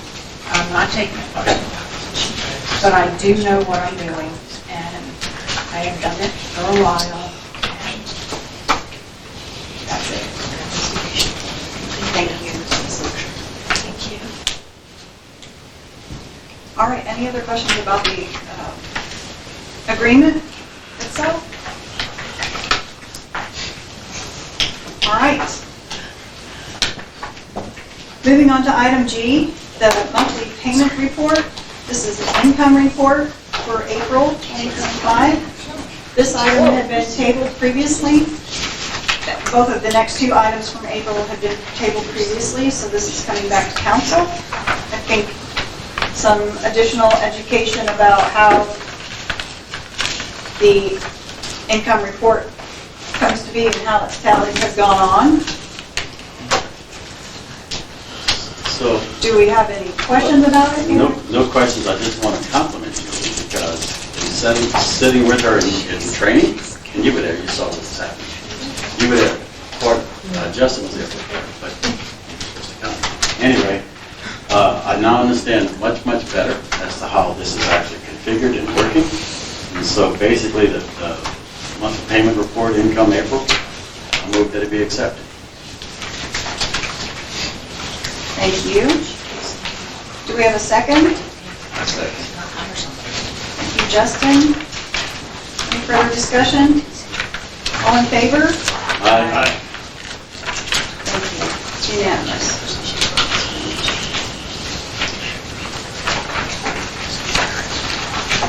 All right, the next one, item 4H. Monthly revenue and expense report. We've actually run a slightly different report. This is called a financial statement. See, it's even more detailed than the revenue expense, because this one, correct me if I explain it wrong, Stacy, but this one includes your liability, where the previous report that we have been using doesn't include that when you do payroll. So this gives you the whole picture, the best we can for each month. So is that the only difference between a revenue and expense and a financial statement? Because we normally get a revenue and expense report, and that's only done after everything's certified, right? And I think you have to do something before it's produced. I reconcile to the best of my ability, and I internally certify that this is to the best of my ability, the best of my knowledge, that everything has been entered for that month before I produce a financial report to y'all. Wait, you said financial report, I'm talking about the revenue and That's just expense. a finance, that's, Okay. yeah. So we don't have one For what month? for April. So the I can- financial statement I understand has what the you're saying same, about data, and maybe more. but added, right? I understand. It's just that we call it revenue and expense report on the agenda, and we were getting them, and now we're going to change that. I'm proposing to change it to this because it has more of what you've asked questions about, but if you don't like it, then we don't have to have it. I didn't say anything like it. Eric, it's the same click of a button, there's no magic to it, it's just another report on Fundview. The two of them, you mean, Yes. not increasing any work. No.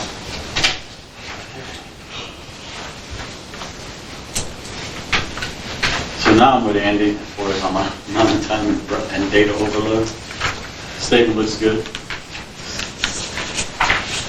So if we had a motion on this one, we might want to say, we have a motion to approve the financial statement, just to get the wording the same. I just have one question. Mhm. And I might have asked it before, but Go ahead. I'm kind of with Eric, data overload, reading all this. The transfers out on expense summary, what's that? Do you want to explain what transfers out on an expense summary? Is that for April? April, it Yes, was, there were none in April. yeah, there was none in April, but I'm just asking what is that line item for? Because all the accounts are under what's called a consolidated account. So the general fund, EDC funds, quick time to mutable, emergency management are all under consolidated. If a payment goes out from the general fund for emergency management, that has to get transferred into emergency management or paid out of emergency management to reimburse the general fund. So everything stays in their own bucket.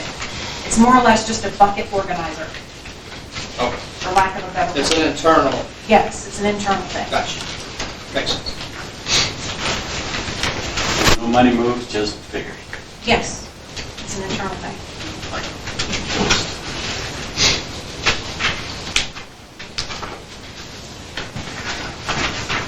All right, council, do we have a motion on the April financial statement? Make a motion to approve the April financial statement. Okay. I'd second that.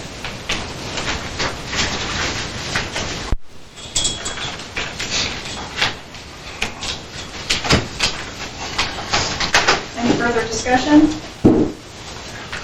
All in favor? Aye. Thank you. That's unanimous.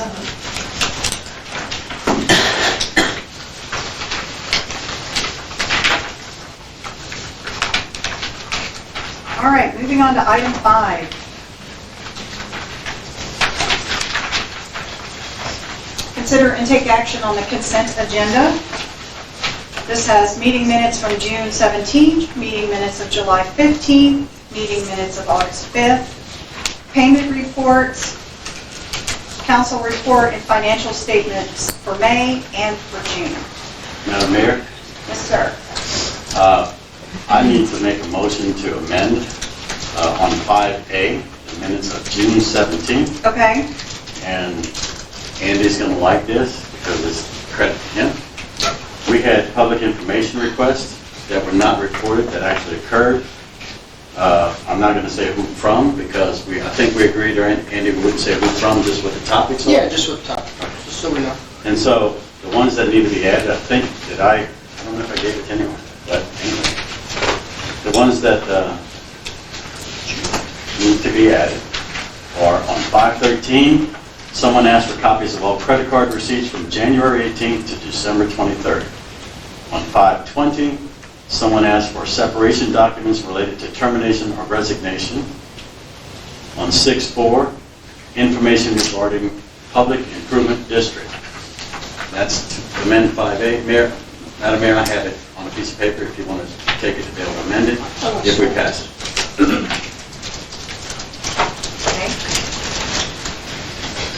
So all your changes, So, all the changes that you had on your yes, list? ma'am. Okay. So I'll move to approve June 17th regular meeting minutes with the addition and correction of public information requests. All right, we have a motion by Eric. Do we have a second? I'll second. All in favor? Aye. Unanimous. Madam Mayor, move it to the next one. So do you want to tell me which items you want to pull out of consent? Because then when we... The minutes, okay, Just all the the minutes. all the minutes, 5A, Okay. All right, so 5D. 5B. Let me pull these. And 5C. And honestly, they're all for the same reason, so we can talk about them individually if you want. Yeah, if we're going to pull them off consent, we need to do it one at a time. So we took care of 5A. Well, no, we didn't. Yes, we did, because we had a vote already. Yeah. We're good. Moving on.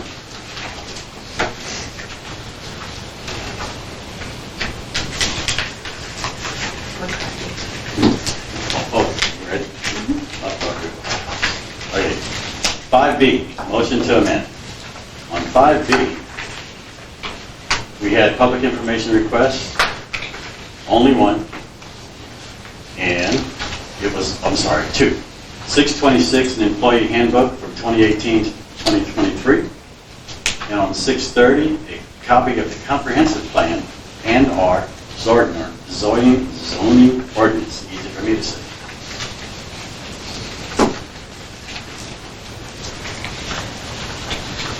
So I'd like to make a motion to approve 5B and include those public information requests as stated.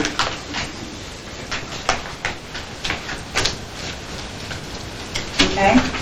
Do we have a second? I'll second. Thank you, Angela. All in favor? Aye. Unanimous. Okay, Eric, item C. Yes, ma'am. Item C. We should ask you, are these actual public I information actually have them. requests or council member requests? I actually have, no, they're not mine. Okay, I wouldn't, I don't think I'd have to put mine because I don't need one. I don't need it for you. that's right. That's Okay. why I was making sure it wasn't. Gotcha. Which didn't get you this time. Anyway, on 5C, public information request that happened up to the point of the August 16th date is on 8/11. We had information regarding presence at City Hall during the weekend of 8/10 to If 8/11. you don't mind, this agenda is for the minutes of August 5th. So August that 6th. date is later than August 5th. Oh, thank you. I'll put it on the next one. Okay. That's fine. Do you have anything for the 5th? Let me see, let me make sure, just in case I didn't organize this. Nope, August 12th.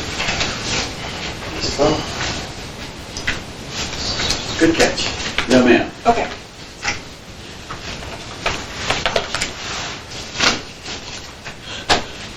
So we've already removed item 5C from the consent agenda. So we need a motion. Motion to approve item 5C, minutes of August 5th, 2025. Okay, do we have a second? Thank you, Justin. All in favor? Aye.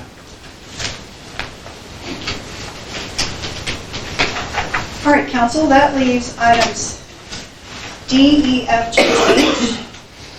Those are the financial reports, 3 for each month, for month of May and month of June. Are we okay to consider that as a consent agenda? All right, do we have a motion? I make a motion. Thank you, Andy. Justin. All in favor? I'm sorry, do we have discussion? Apologies. That's Go all ahead. right, no problem.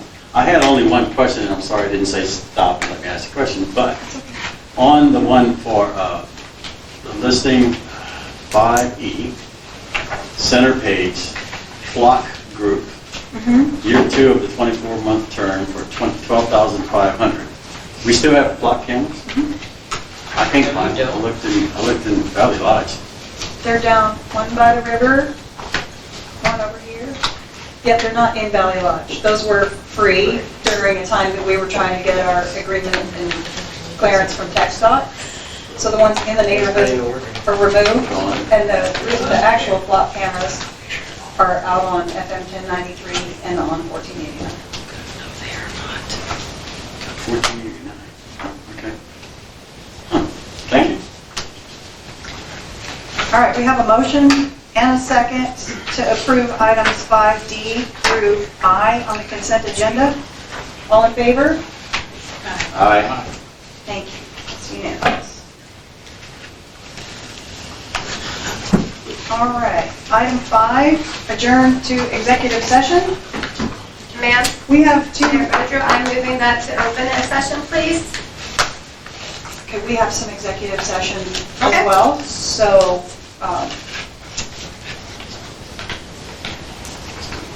we could, I don't know, Phil, do you have a recommendation of open first or after? Really how you want to run it. If we're staying in open, just make a note in the minutes that the interested employee requested it to be an open session. We can just take it as agenda item 5 and work through that, and then we can go into the executive session once we declare it, or we can go into executive session at 551-071 now and then come back and take the other item in open. So it's really just the preference of order of Okay, what well, we have going on. we can take Julie's item now then. Okay.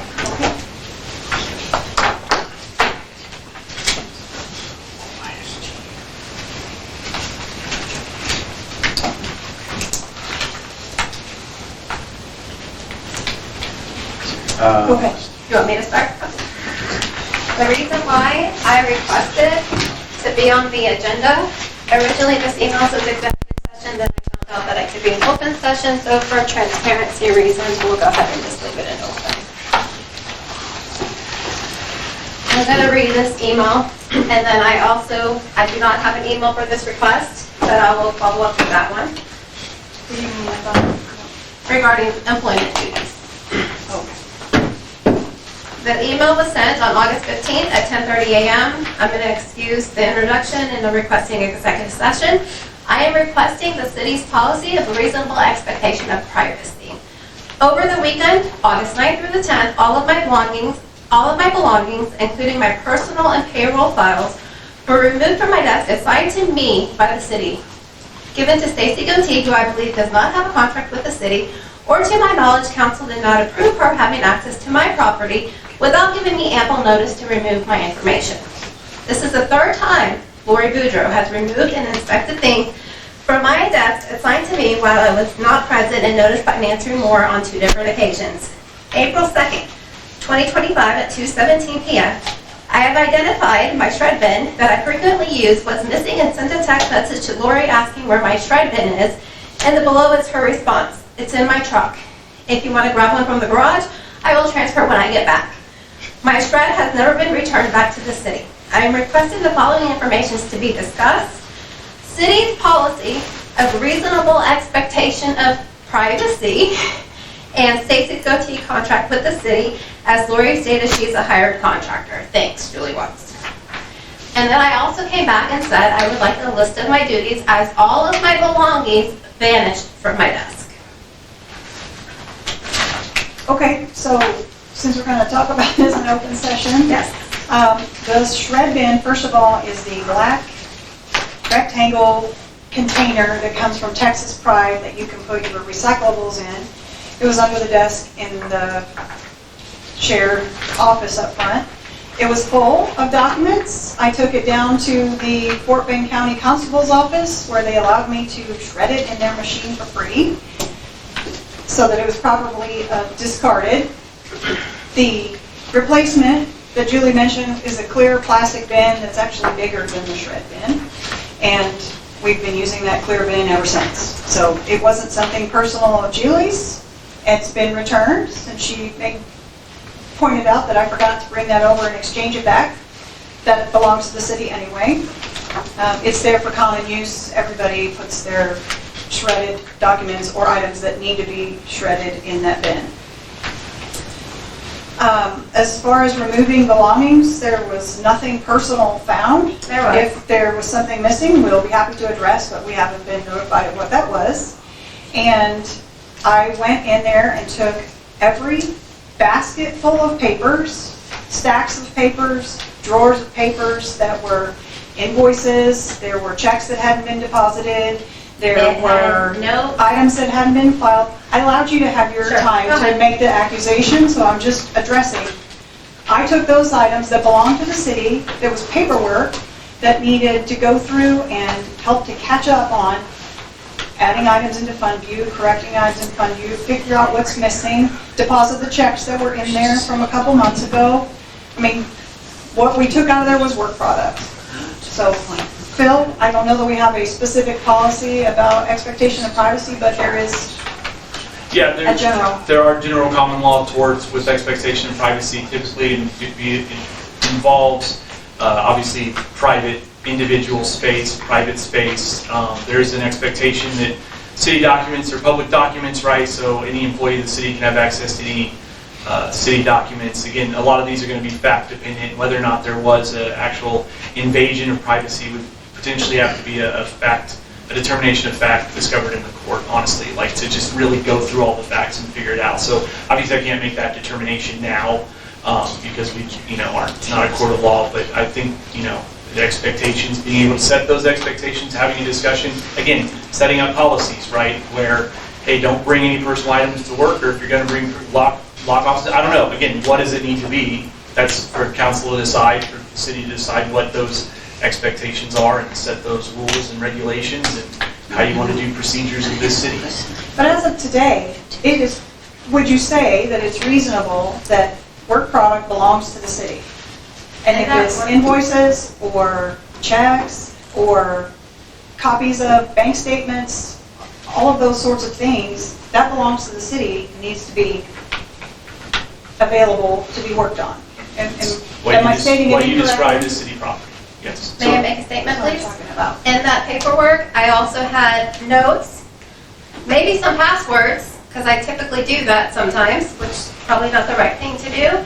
It also had my payroll files, and there as well that were not given to Laurie Boudreaux. So in that scope of items removed from the desk that was assigned to me, as any individual that works in any type of workspace has personal items in there, correct? No, Okay. You don't have passwords, Lori? that's not a personal item, and I that's mean, where it's part of the business. You don't have notes that pertain to things that are pertain to you regarding So work? I work for a gigantic corporation, and our expectation of privacy at the office is zero. Unless it's your purse or your personal tote bag or something like that. If I leave something at the office, if I have it in my desk, if I have anything on my computer, they can look at it, my cell phone, everything that belongs to them is I have no expectation of privacy for that. Common So, courtesy is this- to give And notice. what you're talking about, the expectation of privacy versus common courtesy. Obviously, we'd like to have common courtesy, but you're making some allegations about things that are generally known, like it's work product, it belongs to the city. I mean, I can't verify everything that was in there. It was removed at Vantage. I didn't have ample time to review. Except for the pile that you have today that came from somewhere. You left it So- there. You left it there, Lori. I was You trying removed lots it, of you things left and it. asked that they be filed, and you said you absolutely refused to touch it. So, I mean, why are Yes, they? I'm not gonna go through that stack of paperwork. That was all unless- the paperwork that we organized. and That was by- not, Yes, it was. Stacy, this isn't between you, this is between me and council. Actually, it is. Excuse me, Phil, can I make a comment? You mentioned court and legal, and that's one thing none of us want. But I do have experience in a similar situation in that what actually happened was the mayor would be the judge, she'd be the judge, the council would be the jury, and any information brought, persons would be sworn in to testify to the truth, and you actually would hold court and settle it here. Yeah, you You don't have. you can order investigation, correct. Correct, and so what I'm trying to say is there's we have, people's emotions are here, we have facts that are suppositions, facts, and other people have comments. Probably the best thing to do if we want to avoid a real court with a real DA is to have court here. Now, that doesn't mean that can happen today. It means that you have to construct and guide and whatever, everybody to do that. So I'm just suggesting from the standpoint of getting this done and in a civil manner, that we do something like court. Now, the problem is, since the mayor is the one you're attacking, she would probably want to delegate the judge here to some other member. Now, another thing the council can do is delegate an individual to kind of, head the investigation, right, from the council, to actually look into the matters and do the fact-finding and things like that as well. The problem is, it has to be done in public.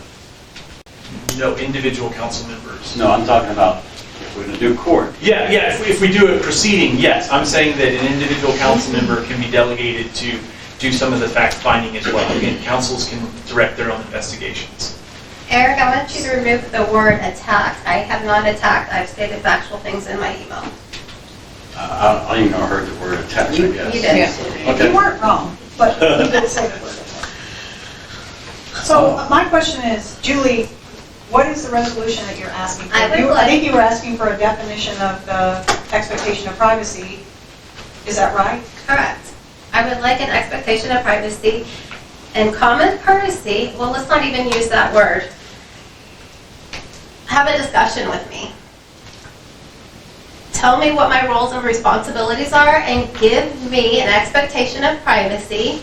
As I know now, any little note that I need to write needs to be removed from the city if I don't want it to be, removed from my desk. I'm still confused. Laurie, maybe you can help me. You made a decision at some point in time to take work away from her and give to Stacy, correct? Yes. Okay, which is your prerogative. I didn't make a decision to take it away from her. Let's just back up for a second on that. What I made the decision was to bring in someone to help catch up because of the amount of things that needed to be entered, reviewed, figure out how bad is our, is it not as bad as I think? Is it worse than I think? What is our position in Fundview? What do we need to fix? So I can see what drove you to that. Absolutely. Absolutely. It's been obvious and we've made no secret about it. Right. But, I mean, if we are changing the job duties of a person who's the only one who's kept us surviving for the last X number of months, right?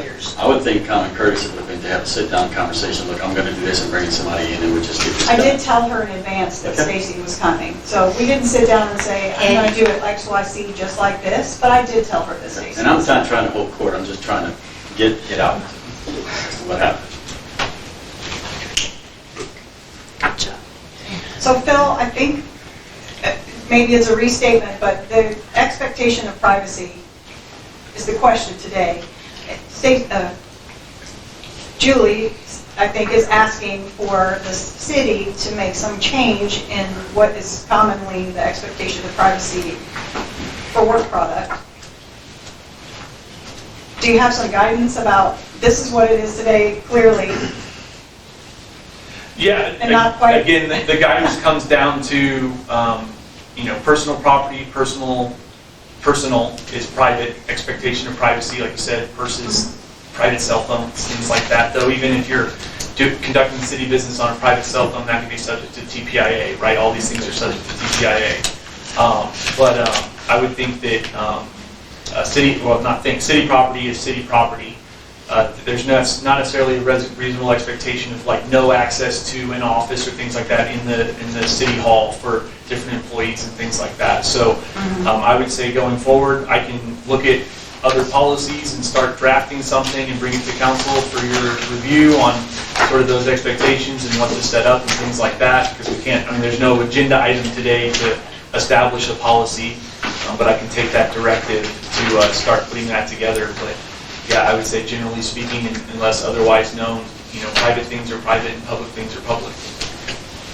So Bill, let me ask you a question. I can go into anybody's office and remove documents and inspect them without A reasonable expectation of privacy. For city documents, for what you need as an employee, absolutely. I didn't know this was going to be an open session, so can I ask a quick question? It's not an open session. It is an open session. I would have signed up to talk on this moment if I had known it was going to be an open session. I just have a very quick question to help me understand, because it I sounds just like said, this is not an open session. it So is an thank open you. session. Philip just said it is an open session. Versus closed, versus executive. Yeah, We are absolutely. closed. I would have signed up. Somebody. Right. I would have signed up. I just want to understand something. I think there might be a misuse of the word privacy, and that's what I'm trying to understand, just so I get a better, clearer understanding. Maybe everybody else kind of needs it. The mayor hired a resident of the city.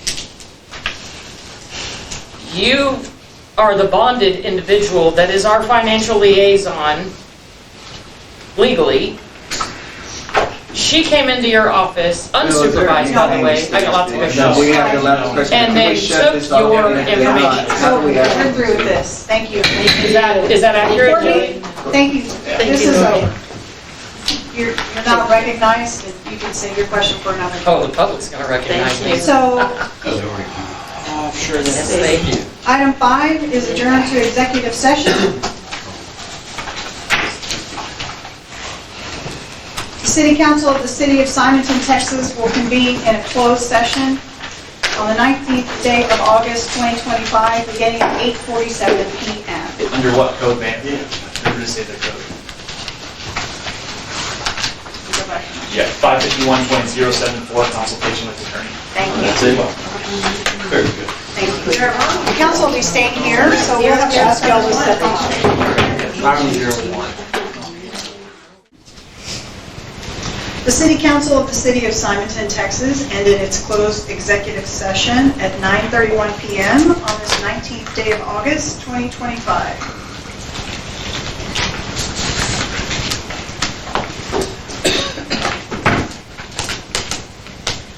All right, item 6 is reconvene to open session. We've already done that. Consider and take action resulting from the executive session. There is no action. Moving on to item 8, public information request. This is for information only. Reports, item 9.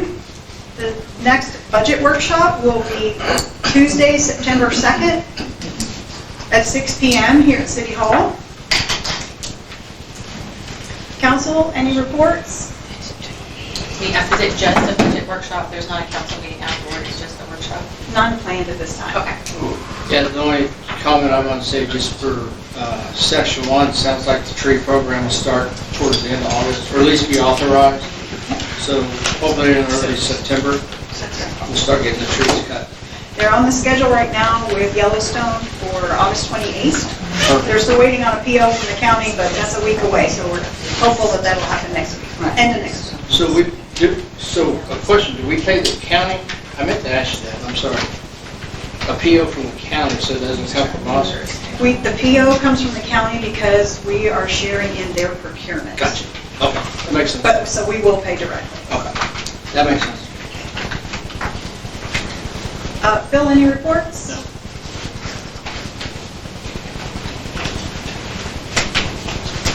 We don't have KSB today. Any EDC updates? We're good to go. Cheyenne, any staff report today? Yeah. Oh, ma'am. Julie, did you have anything additional in reports? All right. Our next regular city council meeting is scheduled for Tuesday, September 16th at 6:30. And that brings us to adjournment at 9:33.